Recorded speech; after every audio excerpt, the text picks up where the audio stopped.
This Pioneer SA-500A amplifier has a safety issue, but it's one that can be easily fixed. Aside from that, it's a really nice little amp, and it's in surprisingly good condition for being over 50 years old.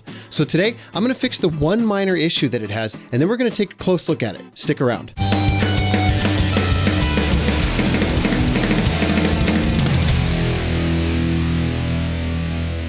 So this is the amplifier, and this is what's left of the power cord, all 21 inches of it. I don't even want to know what's going on here, but it's not ideal. I picked this thing up at a recent estate sale in Palm Desert and was honestly surprised it was in working condition. The guy had stacks of old amps and speakers, and almost every time I encounter that, it's because none of it works properly. They're usually just a big stack of projects that somebody had never gotten around to. But I decided to take a flyer on this thing, and I got lucky. The SA-500A was made from 1973 to 1975. That was definitely part of a golden era for Pioneer, in my opinion. This would have been sold alongside some units that I have no doubt that a lot of you enthusiasts will recognize, including that SX1010 that you may remember from my last video. This, of course, is not exactly the same 50-pound behemoth that one is, but it's a perfectly capable, modest little solid-state amp, and I rather like it. The power cord has been repaired. Clearly quite a while ago, because you definitely don't see plug replacements like this anymore in stores. It wasn't grounded, and the prongs didn't fit all the way into an outlet even if I tried to bend this part flat. That's a fire hazard if nothing else, and that really short cord was kind of useless, so I wanted to replace it. Now, I could have gone about that one of two ways. I could cut the cord even shorter and put a new plug on, which does nothing but worsen the short cord problem, or I can install a brand new grounded cord. And that's what I did. So let's check that out first before we take a tour of this thing. To change the cord, I just popped the top cover off by removing the two flathead screws on either side. The whole thing then slides back and lifts up. Inside, you can see where the original brown power cord was attached to these two little tabs. I just desoldered it and pulled the wires aside. Since the little bushing wouldn't fit the new larger power cord, I removed it and pulled the whole cord out. This was the new cord that I bought from the Orange hardware store. It was a little finicky to get it into place because I didn't feel like removing every one of these components in order to remove the back panel. I just hooked the new wires into place, attached a spade connector to the ground wire, and hooked it to this screw here on the transformer. I'll explain why later. I even got a new rubber grommet for the back, which holds the wire nice and tight. Now, let's see if it works. Oops, I'm kidding. It works fine. However, just to be sure, I started by connecting it to my dim bulb tester and hooking it up to a dummy speaker load. That's what this thing is. I built the thing and hooked it to the wall a couple weeks ago. It has 4 100-watt 4-ohm resistors and a series of terminals and jumpers so I can configure them into whatever combination I need.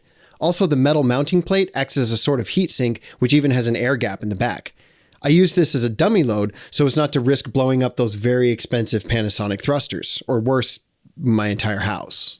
Success! It's alive! So how about we go have a look at this little guy in detail, yeah? So this is the Pioneer SA-500A amplifier.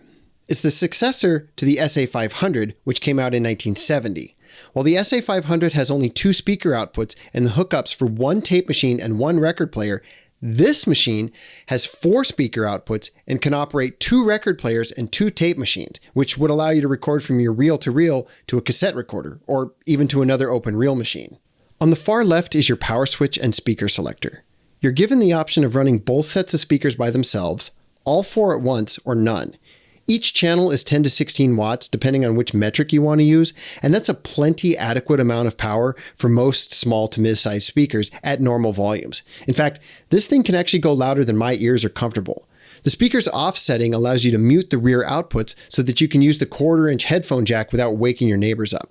To the right is a small amber indicator light. It may look like an LED, but it is in fact an E10 incandescent bulb shining through a tiny amber lens. The bulb holders have a tendency to shear off the back electrical contact, so if you have one of these and the light doesn't work, it might just be that the bulb holder needs to be replaced, and this one definitely has been. These 2 knobs are your tone control.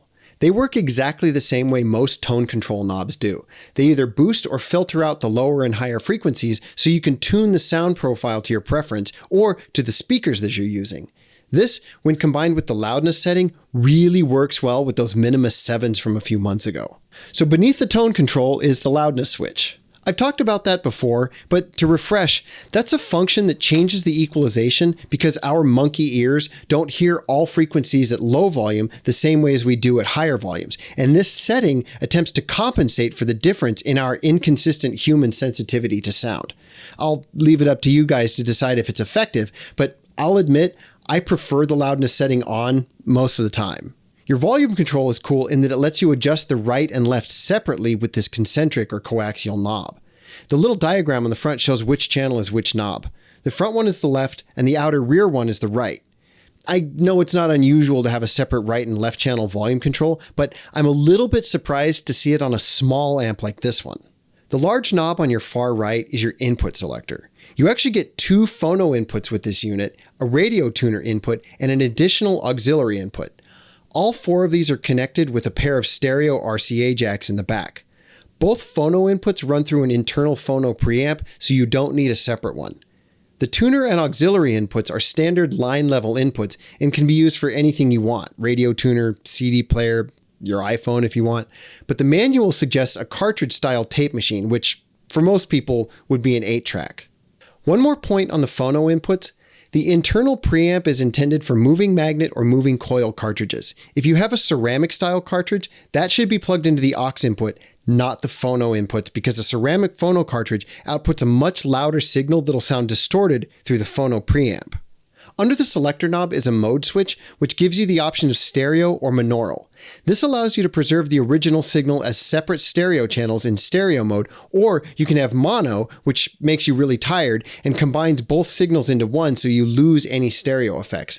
This combined signal will output through the speakers, through the headphone jack, and will be sent out to both tape recording outputs.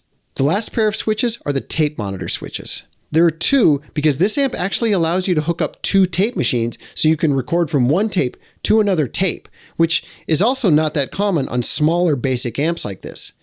These switch the input signal from whatever you selected up here to whatever the tape machine is outputting. But there's more to it than just that. To explain that a little further for those who have never used a tape machine before, your signal gets routed back and forth a little when you're dealing with tapes. It starts at your source device, like, for example, a record player. Then it goes to your amp through its dedicated input, which is the phono 1 input in this example. Then it gets sent to the tape machine through the record output. The tape machine then does whatever it does with the signal, whether it's recording to the tape itself or bypassing the tape so you can hear it to cue the song up. Then it sends the signal back to the amp through the monitor jacks, and only then is it finally sent to your speakers. The signal that you've selected with this knob here is always outputting through the record jacks to the tape recorder, which makes sense since that's the signal that you're recording to the tape.